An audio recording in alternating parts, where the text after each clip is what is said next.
देखिए, पाकिस्तान ड्रामे कर रहा था। वो जानता था कि उसे हारना ही है और उसे आना ही है। न वो आने से मना करने की स्थिति में था, न वो हारने से मना करने की स्थिति में था। उसको तो हारना ही था। किसी भी मैदान में पाकिस्तान मिलेगा तो उसे इसी बुरी तरह मारेंगे। पूरे देश के लोगों में खुशी की लहर गई है। पाकिस्तान को जिस तरह से पीटा है और एक बिहारी सब पर भारी पड़ा। ईशान किशन ने जिस तरह की धुलाई उनके बॉलर की है, आज तक ऐसी धुलाई किसी ने नहीं की होगी। तो पूरे देश में खुशी की लहर है। लेकिन कांग्रेस पार्टी को बड़ा दुख हो रहा है। जहां देश के लोग देख रहे हैं इस मैच को, कोई ऐसा व्यक्ति नहीं जिसने मैच न देखा हो और जश्न न बनाया हो, लेकिन कांग्रेस पार्टी मातम मना रही है। वो अब सवाल खड़े कर रही है कि पाकिस्तान से कौन खेला। अरे मैदान के बॉर्डर पे आएगा तो मारेंगे, मैदान के अंदर आएगा तो मारेंगे। सर, भारत और अमेरिका के बीच जो ट्रेड डील हुआ है उससे भी लगातार उनको समस्या है। वो कह रहे हैं कि किसानों के हितों के साथ जिस तरह से समझौता किया गया, जो किसानों के हित हैं उनका नुकसान जिस तरह से पहुंचाया जा रहा है, उसके हम इस दौर में गवाह बन रहे हैं। देखिए, इंडो यूएस के बीच में बहुत बढ़िया ट्रेड डील हुई है और किसानों के हित की रक्षा के लिए ही इसमें देरी हुई। हमारी सरकार ने किसान के हित की पूरी रक्षा की है। राहुल गांधी का काम है भ्रम पैदा करना। कभी वो राफेल पर भ्रम पैदा करते थे, अब ट्रेड डील पर भ्रम पैदा कर रहे हैं। वो एक गैर जिम्मेदार नेता हो गए हैं, जो विपक्ष के नेता की जिम्मेदारी का मतलब ये समझते हैं कि मोदी जी को बदनाम करो, प्रधानमंत्री को बदनाम करो, सरकार को बदनाम करो, देश को बदनाम करो। तो वो देश को बदनाम करने का जिम्मेदारी लिए बैठे हैं और जानबूझकर इस तरह का भ्रम पैदा कर रहे हैं। सर, नहीं, बजट जो आया है उसको लेकर के भी कांग्रेस के नेताओं को उसमें कुछ नहीं दिख रहा है। जयराम रमेश का कहना है कि खुद प्रधानमंत्री जानते हैं कि इस बजट में कुछ नहीं है, बिल्कुल ना निवेशकों के लिए कुछ है, ना बाजार के लिए कुछ है। भरोसा ही नहीं है निवेशकों को इस बजट को लेकर के। नहीं, देखिए, कांग्रेस पार्टी की तो आदत है सिर्फ है भ्रम पैदा करना। तो वो भ्रम पैदा कर रहे हैं बजट को लेके। बजट में की कोई भी अच्छी बात वो पढ़ने को तैयार नहीं।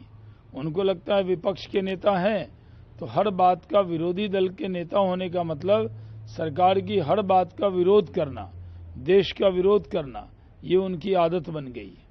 सर, पश्चिम बंगाल में एसआईआर है और भारतीय जनता पार्टी की पश्चिम बंगाल इकाई ने आरोप लगाया था कि कुछ अधिकारी जो है वो डाटा लीक कर रहे हैं और टीएमसी के साथ उसको शेयर कर रहे हैं।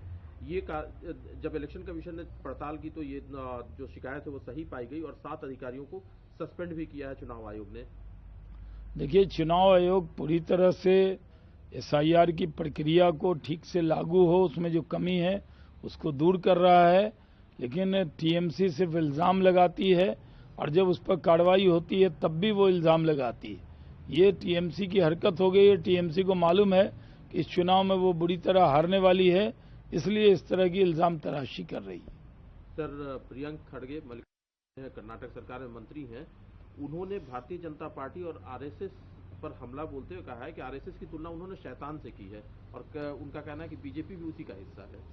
देखिए, राष्ट्रीय स्वयंसेवक संघ इस देश से प्यार करने वाला संगठन है, देश के निर्माण करने वाला संगठन है।